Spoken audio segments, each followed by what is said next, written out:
송씨의 사연 라디오 지금 시작합니다. 안녕하세요. 저랑 남자친구는 4년 연애한 33살 동갑내기 커플이에요. 원래는 이번 겨울에 결혼할 예정이었어요. 하지만 얼마 전에 상견례하고 나서 결혼은 없던 일이 되었죠. 저랑 남자친구랑 서비스업에 종사하다 보니 주말이 더 바빠서 어쩔 수 없이 평일 저녁에 상견례를 하게 되었어요. 아버지께서 작게 사업을 하셨고 엄마는 동생과 제가 중학교에 진학하면서부터 아버지에게 회사 일을 배우며 같이 경영하기 시작했어요. 시기를 잘 탄 아버지 사업이 꽤 괜찮은 매출을 내서 제가 성장하는 동안 금전적인 걱정은 단 한 번도 해본 적 없이 유복하게 잘할 수 있었어요. 그러다가 아버지께서 사고로 돌아가시게 되었는데 그나마 다행이었던 건 그 전에 모든 업무를 인수인계받은 어머니께서 회사 운영을 이어나갈 수 있었던 거였죠. 세상 다정하고 천상여자였던 엄마도 밖에서 직접 몸으로 부딪히며 회사를 운영하시다 보니 성격이 많이 바뀌셨어요. 남자 직원들도 부려야 했고 생각지도 못한 변수들이 많다 보니 많이 냉철해지셨어요. 덕분에 지금은 아버지께서 운영하실 때보다 더 크게 확장했고 매출도 많이 늘어나게 되었어요. 그렇게 회사 운영하시면서 저희 키우시느라 정말 힘드셨을 텐데 크게 내색도 안 하시고 아버지의 빈자리가 느껴지지 않게 잘 케어해 주셨어요. 요새도 그런 엄마 생각을 하면 금세 눈시울이 붉어지곤 합니다. 그렇게 저희가 조금 더 자라서 동생이 대학교 진학을 앞두고 있을 때였어요. 동생은 미국에 있는 예술학교로 진학하고 싶어 했지만 남겨질 엄마와 저를 생각해서 쉽게 결정을 내리지 못했죠. 그때도 엄마는 계획대로 미국 가서 대학 다니라며 아빠 없이 지금까지 잘 살았는데 그런 거 걱정하느라 네가 꿈을 포기해서는 안 되는 거라면서 동생의 미래를 응원해 주셨어요. 그렇게 동생은 미국에서 대학 졸업 후 취업도 하고 미국인과 결혼도 했어요. 다 좋지만 한국에 1년에 한 번 정도밖에 못 온다는 게 아쉬웠죠. 남자친구네 집은 그렇게 특별한 건 없었어요. 대기업 다니다가 얼마 전에 은퇴하신 아버지와 평생을 전업주부로 사신 어머니, 그리고 누나가 있었어요. 상견례 전에도 몇 번 봤었는데 아버지는 인상도 좋으시고 되게 인자하신 분이었어요. 누나는 말투가 시원시원하고 대화가 잘 통해서 좋았는데 어머님이 조금 지나친 면이 있었어요. 말투가 시원시원한 게 아니라 약간 뇌를 안 거치고 나오는 느낌이랄까. 그래도 저한테 상처를 주신 적은 없었기에 크게 문제가 될 거라고는 생각 못했어요.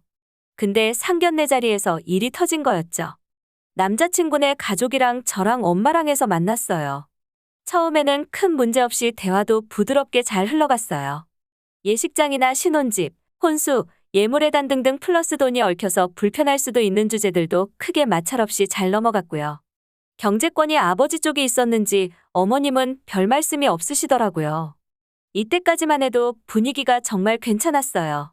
근데 남자친구네 어머니가 생각지도 못한 부분에서 갑자기 치고 나오시더라고요. 상견례에 배 채우러 나오는 것도 아니고 그냥 조용하고 고급진 곳에서 얘기하려고 만나는 게 크잖아요. 근데 남자친구네 어머니께서 여긴 얼마냐, 싸지도 않은데 음식이 왜 이렇게 맛대가리가 없냐며 물꼬를 트시더라고요. 남자친구네 아버지랑 저희 엄마가 한참 대화했는데 그건 하나도 안 들으신 건지 대뜸 저희 엄마에게 사업하는 집안이면 호텔 같은 데서 으리으리하게 해야 하는 거 아니냐며 하객도 그쪽이 훨씬 많을 것 같은데 저희 쪽에서 비용 부담을 더 해야 하는 거 아니냐고 하시더군요. 거기서 끝이 아니었어요. 요즘은 반반 결혼한다는데 그래도 집은 남자 명의로 해야 가세가 산다. 그래도 여유 있는 쪽에서 융통성 있게 더 쓰는 것도 나쁘지 않다는 둥. 50년 전에나 먹힐 듯한 사고방식으로 이기적인 말들을 거침없이 뱉어내시더라고요. 그 외에도 저희 엄마는 사업하시느라 바쁘실 것 같으니 혼수는 자기가 알아보겠다며 카드를 주실 거냐고 대놓고 물어보기도 했어요. 여기까지는 애교라고 할 수도 있었죠. 밖에 나돌아다니는 엄마 밑에서 배운 게 뭐가 있겠냐며 차라리 신혼집 생략하고 집으로 들어와서 이것저것 배우라며 엄마 앞에서 시집살이 시키겠다고 선언하는 거나 다름없는 말씀을 하셨죠. 옆에서 남자친구 아버지가 눈치 주시느라 헛기침을 그렇게 크게 하시는데도 어머님께서는 아랑곳하지 않고 말씀을 이어나가셨죠. 엄마도 적잖게 당황하셨는지 아무 말씀이 없으셨고 연신 물만 들이키셨어요. 근데 거기서 남자친구 어머니가 자리에도 없는 동생 얘기를 하기 시작했어요. 미국 사람한테 시집 갔다던데 어떻게 여자 혼자 유학을 보내냐며 암호하거나 잠자리하고 다닌다던데 그래도 시작 갔으면 잘 풀린 케이스 아니냐며 다행이라고 하는데 그 당시 상견례 상황은 전혀 다행이 아니었어요. 저희 엄마는 결국 더 이상 듣고 있을 수 없다며 자리를 박차고 일어나셨어요. 일어나서는 남자친구 어머니한테 마음에 안 들면 안 들다고 하던가 사람 불러다 놓고 이렇게 모욕 주는 건 정말 매너 없는 거 아니냐며 나이도 적잖게 드셔놓고 앞으로는 생각하고 말하시라고 했어요. 그러자 남자친구 어머니가 막타를 날리더라고요. 자기가 뭘 어쨌길래 유난 떠냐며 이제 가족 될 사이인데 그런 말도 못하냐고. 성격이 저렇게 드세니까 남편이 먼저 떠난 거라고 하시더군요. 남자친구랑 아버지는 옆에서 작작하라고 말리는데도 정말 생각이라는 걸 아예 안 하시는 건지 나오는 대로 짓거리더라고요. 그러면서 저런 엄마 밑에서 딸이 뭘 배웠겠냐며 저것도 똑같이 팔자 사나워서 자기 아들 잡아먹을 거라고 영락없는 과부팔자라고 하더라고요. 결국 저희 엄마도 화를 못 참고 남자친구 어머니 얼굴에 찬물을 끼얹었어요. 그렇게 집에 와서 그날 밤에 남자친구랑 전화로 엄청나게 싸웠어요. 아무리 막말을 했어도 얼굴에 물 끼얹는 건 폭행이라는 남자친구에게 거기서 끝난 걸 다행으로 알라고 했어요. 남자친구는 그래도 그건 우리 엄마가 사과를 해야 된다고 앞으로 가족 될 사이인데 어떻게 그냥 넘어가냐고 하더라고요. 제가 어이가 없어서 남자친구한테 얘기했어요.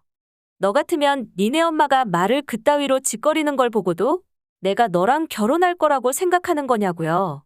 남자친구는 엄마가 말실수 좀 한 거 가지고 우리 4년 세월을 날려버리는 거냐며 제가 무슨 극단적인 선택이라도 한 것처럼 말을 하더라고요. 그래서 제가 얘기했어요. 아직 여지가 있다고 니네 엄마가 찾아와서 함부로 말한 거 죄송하다며 우리 엄마한테 무릎 꿇고 사과할 거 아니면 니네 집 구석이랑 2번 다시 얽힐 생각 없다고요. 남자친구는 자기 엄마가 뭘 그렇게 큰 잘못을 했냐며 적반하장이더라고요. 그제서야 저도 그동안 볼 수 없었던 남자친구의 모습을 볼 수 있었어요. 이런 일이 일어나지 않고 결혼을 했다고 한들 나중에 어머니와 내가 갈등이 생겨도 제 편이 아닌 자기 엄마 편을 들었을 거예요. 그렇게 며칠 지나서 남자친구한테 다시 연락이 왔는데 대뜸 자기가 잘못했다며 어떻게 안 되겠냐고 하는 거예요. 그러더니 갑자기 남자친구 아버지가 전화를 받으시더라고요. 상견례 날은 정말 미안했다며 앞으로 다시는 이런 일 없도록 자기가 예비 시어머니 잘 단속할 테니까 하원하기로 마음먹은 거 어떻게 돌릴 수는 없겠냐고 하시더라고요. 그러면서 예비 시어머니가 저한테 사과한다고 하니 잠깐 바꿔주겠다고 하는 거예요. 받기 싫었지만 거절할 틈도 없이 전화를 이어받았는데 다짜고짜 자기가 뭘 그리 잘못했냐고 외마디 비명을 지르시고는 사라지셨어요. 남자친구는 아무튼 미안하다며 다시 한번 생각해보라고 하고 뒤에서는 남자친구 부모님이 서로 소리 지르고 싸우는데 저 집도 사람 하나 잘못 들여서 저게 무슨 꼴인가 불쌍하더라고요. 근데 불쌍하다고 해서 제 인생 갈아넣고 같이 망할 수는 없잖아요?